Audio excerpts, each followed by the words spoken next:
నమస్తే, నేను మీ మాధురి. ఈరోజు మనతో పాటు ఉన్నారు ఎస్వి నాగనాథ్ గారు, astro psychologist. Hello sir. Sir, spirituality మనకి ఒక్కొక్కరి దగ్గరికి వెళ్తే అసలు స్పిరిచువాలిటీ ఏంటి అంటే ఒక్కొక్కరు, అంటే మనం ఒక కాలేజ్ స్టూడెంట్ దగ్గరికి వెళ్తే ఒక రకంగా చెప్తారు, ఒక పండు ముసలి దగ్గరికి వెళ్తే ఒకలా చెప్తారు, మిడిల్ ఏజ్ వాళ్ళు ఒకలా చెప్తారు, ఒక్కొక్కరు ఒక్కొక్క విధంగా వాళ్ళకి అన్వయించుకొని చెప్తున్నారు. అసలు స్పిరిచువాలిటీ అంటే ఏంటి? స్పిరిచువాలిటీ అంటే a journey within yourself. Spirituality means a journey within yourself. Your complete awareness, you are knowing about yourself. ఇవన్నీ కూడా స్పిరిచువల్ జర్నీలో కొన్ని మేజర్ పార్ట్స్ అన్నమాట. మనం స్పిరిచువాలిటీ గురించి మాట్లాడేటప్పుడు మనము మెటీరియలిస్టిక్ థాట్స్ ఏంటి, అసలు మెటీరియలిజం అంటే ఏంటి అన్నది కూడా మనం తెలుసుకోవాలి. మనము పుట్టిన తర్వాత మన ఎగ్జిస్టెన్స్ ఏదైతే ఉంటుందో, మన ఉనికి, మన జీవన విధానం, మనం సమాజంలో మనము అనునిత్యం యుద్ధం చేస్తూ మన స్ట్రగుల్ కోసం మనం బతుకుతాం. ఇది ఎక్కడది?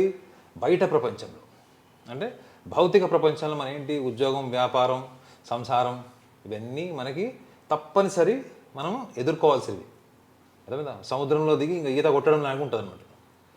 అయితే ఈ మెటీరియలిస్టిక్ లైఫ్లోనే మీకు ఆధ్యాత్మిక పరమైనటువంటి, మీరు అన్నటువంటి స్పిరిచువల్ జర్నీ, స్పిరిచువాలిటీ ఏంటి అనేది, ఈ మెటీరియలిస్టిక్ లైఫ్ని ఎదుర్కొనే క్రమంలోనే మీకు మనసుకి వైరాగ్యం స్టార్ట్ అవుతుంది. ఈ వైరాగ్యం ఎప్పుడు స్టార్ట్ అవుతుందో చెప్పండి.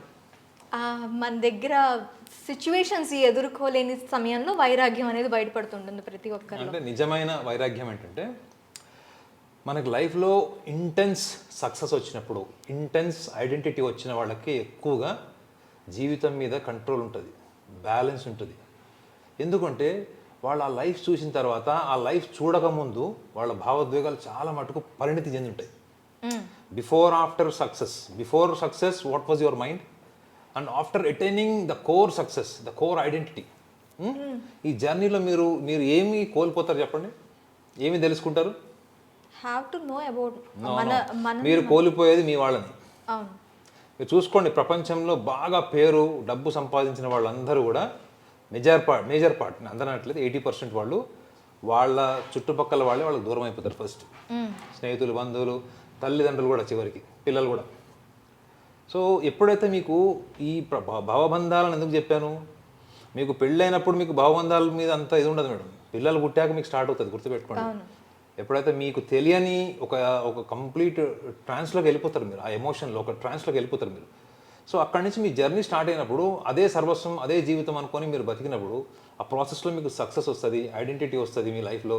ఆ ఐడెంటిటీలో కూడా ఇమ్మెన్స్ ఐడెంటిటీ వస్తుంది. అప్పుడు ఈ ప్రాసెస్లో మీరు ఏది నాది అనుకున్నారో, ఏదైతే నాకు పూర్తిగా సంపూర్ణమైన అధికారం ఉంది, ఇది నాది, this is belong to me అని మీరు అనుకుంటారు చూడండి, దాని రియల్ ఫేస్ మీ ఇమాజినేషన్ ఎప్పుడైతే మ్యాచ్ అవుతాయో, అంటే అసలు రూపం ఏంటి, మీ ఊహ ఏంటి, మీ డెల్యూషన్ ఏంటి, రియాలిటీ ఏంటి. డెల్యూషన్ రియాలిటీ ఎప్పుడైతే వార్ అవుతుందో అప్పుడు మీకు జీవితం పట్ల అప్పటిదాకా రొటీన్గా ఉన్న థాట్ ప్రాసెస్ అంతా కూడా మీకు డిటాచ్మెంట్ ఫామ్లోకి స్టార్ట్ అవుతుంది journey. You are attached with the family, friends, benefactors and everybody else, but you are seeing a different colour. ఇది బేసికల్గా మీకు స్పిరిచువల్ జర్నీకి పడేటువంటి బీజం. చాలామంది స్పిరిచువాలిటీ అంటే ఏమనుకుంటారంటే ముక్కు మూసుకోవడం, ఆ గ్రంథాల్లో రాసినవన్నీ చదువుకోవడం, ఇవన్నీ అనుకుంటారు. స్పిరిచువాలిటీ అన్నది మీరు బేసిక్ లెవెల్ నుంచి కూడా ప్రాక్టీస్ చేయొచ్చు. ఓకే.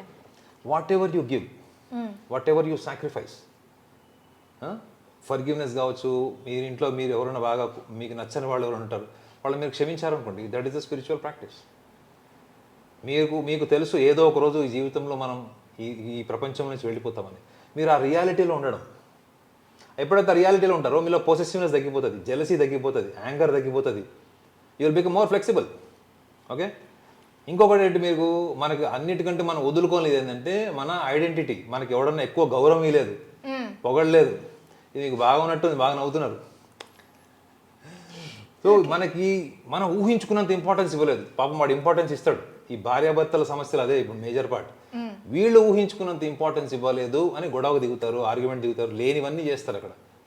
సో అటువంటి విషయాల్లో కూడా మీకు అవగాహన ఎప్పుడు వస్తుంది madam? When you know that life is not the journey of 1000 years.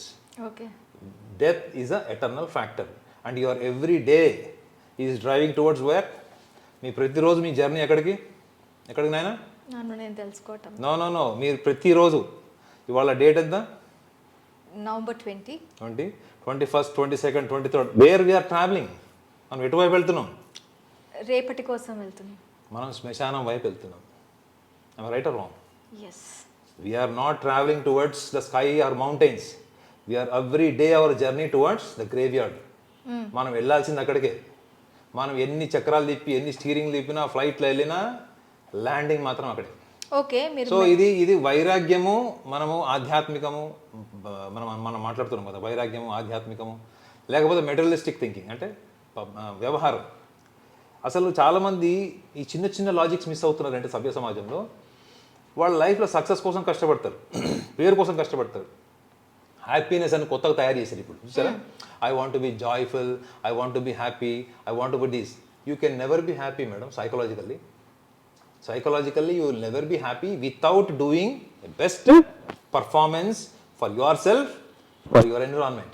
Yes. Why you want to always tries to be happy? Music in happy ఉంటాను, జర్నీ చేసి హ్యాపీ, జర్నీకి వెళ్ళి కూడా అక్కడ పెళ్ళాన్ని తెచ్చుకుంటుంటాడు, జర్నీకి వెళ్ళి కూడా మగవాడిని తెచ్చుకుంటూ ఉంటారు. What is the happiness?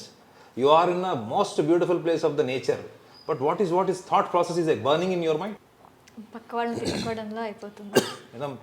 ఇది స్పిరిచువాలిటీ అని ఎంత రాంగ్ డైరెక్షన్లోకి పోతున్నారంటే చాలామంది. ఇక వృద్ధాప్యం వచ్చిన వాళ్ళందరికీ ఏంది, వాళ్ళకి ఆల్రెడీ బాడీ మజిల్ అంతా బోన్ అంతా కూడా వాళ్ళకి ఆటోమేటిక్గా వద్దన్నా వైరాగ్యం వైపు తీసుకెళ్తుంది, ఆధ్యాత్మికం వైపు తీసుకెళ్తుంది, అందులో డౌట్ లేదు. కానీ నేను చెప్పేది ఏంటంటే చాలా టీనేజర్ డ్యూరేషన్లో ఉన్నవాళ్ళు, యంగ్ ఏజ్లో ఉన్నవాళ్ళు, మిడిల్ ఏజ్కి వస్తున్న వాళ్ళు కూడా ఎవరో చెప్పింది ఏదో పుస్తకంలో ఉన్నది మాత్రమే స్పిరిచువల్ వాళ్ళు దాంట్లో ఐడెంటిఫై అయిపోయి దాన్నే సర్వస్వం అనుకొని వాళ్ళకి కళ్ళ ముందు ఉన్నటువంటి వాస్తవాలు, వాళ్ళ జీవిత అనుభవాలు, వాళ్ళ విచక్షణ, ఆలోచన పరిజ్ఞానాన్ని పక్కన పెట్టి ఒకళ్ళని ఫాలో అవ్వడానికి ఇష్టపడుతున్నారు. చూడండి, నేను వాళ్ళకి చెప్తున్నా, ఇది మీరు ఈ జర్నీలో మీరు ఇవన్నీ కనుక గమనించి ఈ చిన్న చిన్న ఫండమెంటల్స్, ఎవడో బాగా శత్రువు ఉంటాడు, సరే పోనీ లేకపోయింది క్షమించి వదిలేసి, that is the spiritual journey. Okay. మీరు ఏదన్నా ఒక 1000 రూపాయలు సంపాదించారు, 10 రూపాయలు ఇచ్చేయి. మీరు దేన్నైతే వదులుతారు చూడండి, కలియుగంలో దేన్నైతే వదులుతారో అది మళ్ళీ తిరిగి వస్తుంది మీ దగ్గరికి. నేను ఎప్పుడు మీడియాకి రావద్దు, మీడియాలో అసలు కనపడదు అనుకుంటా. ఎందుకంటే బయట ప్రైవేట్ లైఫ్ అంతా ఎట్లుందంటే ఎక్కడ పోయినా కానీ అది చాలా ఇబ్బందికరమైనటువంటి ఎన్విరాన్మెంట్ ఉంటుంది. మాల్స్కి వెళ్ళినా, థియేటర్కి వెళ్ళినా, ఎక్కడికి వెళ్ళినా. బట్ ఏం చేస్తున్నాం ఇక్కడ? తప్పదు. యా, నేను మీకు మిమ్మల్ని చూసిన దగ్గర నుంచి మీ స్పిరిచువల్ జర్నీ చూస్తున్నాను. ఒక బ్యాచులర్ లైఫ్ లీడ్ చేస్తూ ఉన్నారు. అయితే మీరు మిగతా వాళ్ళతో ఏంటి డిఫరెన్స్? అంటే మిమ్మల్ని ఎలా డిఫరెన్షియేట్ చేసుకుంటారు మిగతా వాళ్ళతో? You are achieving everything in your life. అంటే మీరు అన్నారు మెటీరియల్స్టిక్స్లోని ఎక్కువగా ఇన్వాల్వ్ అయిపోయి మన ఐడెంటిటీ మనం ఏంటో తెలుసుకోలేక ఏది కనిపిస్తే దాన్ని స్పిరిచువల్ అనుకుంటున్నామో అనేది చెప్పారు మీరు. సో మీరు ఎలా డిఫరెంట్ ఇన్ దిస్? అంటే నా జర్నీ, అంటే నా లైఫ్ జర్నీలో నాకు మోర్ దాన్ 60% సాధువులు, సన్యాసులు. నాకంటే అంటే ఇప్పుడు నా బెస్ట్ ఫ్రెండ్స్ ఏజ్ ఎంత ఉంటుంది? 60-70 ఏళ్ళ వాళ్ళు నా బెస్ట్ ఫ్రెండ్స్. అంటే వాళ్ళందరూ కూడా మంచి, చూస్తే మీకు గుర్తుపట్టలేరు. అంటే నా వేవ్ లెంత్, అంటే నా ఆలోచనకి దగ్గరగా ఉండేవాళ్ళు ఎక్కువగా, వాళ్ళే నా లైఫ్లో ఎక్కువ కలిశారు. వాళ్ళతో టైం జర్నీ జరిగింది, ఎంత జరిగింది. నాకు వేరే వాళ్ళకి మీరు ఏం తేడా అని మీరు చెప్తున్నారు కదా. ఎగ్జాంపుల్, నేను లైఫ్లో చాలా పుస్తకాలు చదివాను. అంటే చాలా అంటే కొన్ని వందలు చదవలేదు, కొన్ని పుస్తకాలు చదివాను. వాళ్ళ ఫిలాసఫీ ఏంటి, వాళ్ళ ఐడియాలజీ ఏంటి, ఈ స్పిరిచువల్ గ్రంథాలు ఏంటి, అవి కొన్ని ఫండమెంటల్గా నేను చదివాను. ముఖ్యంగా సైకాలజీ బుక్స్, ఎందుకంటే క్వాలిఫైడ్ సైకాలజిస్ట్ కాబట్టి అది ఎక్కువ చదువుకున్నాను. అందులో నేను చూసింది ఏంటంటే నా జీవితం, నా బాల్యం, నేను బాల్యం నుంచి కౌమారం, యవ్వనం స్టేజ్కి వచ్చి ఈ స్టేజ్కి వచ్చిన తర్వాత ఈ జర్నీలో నేను ఏమేమైతే ఎన్కౌంటర్ అయ్యానో, ఏమేమైతే రియలైజ్ అయ్యానో, నేను ఏం ఊహించుకున్నానో చిన్నప్పుడు, ఊహించుకుంటూ పెరిగినటువంటి ఆలోచనలు ఏంటి, వాస్తవాలు ఏంటి, సభ్య సమాజం ఏంటి, అసలు హోల్ యూనివర్స్ ఏంటి, ఇవన్నీ నేను తెలుసుకున్నట్టు ఇది నేను ఫాలో అవుతాను. Okay. I respect books, I adore certain books, I admire books, but the book of my life real experiences I consider as the most wisdom giving journey. Okay. ఇది నేను ఎక్కువగా పెడతాను. మీరు ఎవరినైనా కలవాలి, గొప్ప వాళ్ళని, వాళ్ళు ఏదో ఒక పుస్తకంలో థియరీయో లేకపోతే ఏదో శ్లోకమో ఏదో చెప్తారు. అవును, మీ కేస్ హిస్టరీస్ కూడా చూస్తూ ఉంటాను. నాకు చిరాకు వస్తుంది. ఏంటంటే నువ్వేం చెప్పాలనుకుంటూ చెప్పు, నువ్వు లైఫ్లో ఎన్నిసార్లు కింద పడ్డావు, మూతి పగిలింది, ముక్కు పగిలింది, అది చెప్పు. నీ లైఫ్లో టఫ్ టైం ఎట్లా అండర్గోన్ అయ్యావు. ఇప్పుడు ప్రపంచంలో టఫ్ టైంని ఫేస్ చేసే జనరేషన్ తగ్గిపోతుంది మేడం. టఫ్ టైంని ఫేస్ చేయలేకనే కదా ఈ smoking addiction, drug addiction, alcohol addiction and committing suicides, depression ఇవన్నీ ఎక్కడి నుంచి వస్తున్నాయి? Because you don't want to be in the reality. మీరు రియాలిటీలో బతకదలుచుకోలేదు. నేను ఊహించిన ప్రపంచం కోసం వెతుకుతా, అది ఎప్పటికీ జరగదు. సో నా జీవితం, నా అనుభవం ఈ సభ్య సమాజంలో మనం ఎదుర్కొంటున్నటువంటి వాస్తవాలు ఉంటాయి చూడండి, ఇవి రెండింటితో బాగా మ్యాచ్ అయినప్పుడు, ఫైట్ అయినప్పుడు నా వ్యక్తిగత జీవితం, ఏదైతే జీవితం నేర్పించిన గ్రంథం అది గెలవడం వల్ల నేను ఇంకా మీకు ఇంటర్వ్యూ చేస్తాను. Okay sir, thank you very much.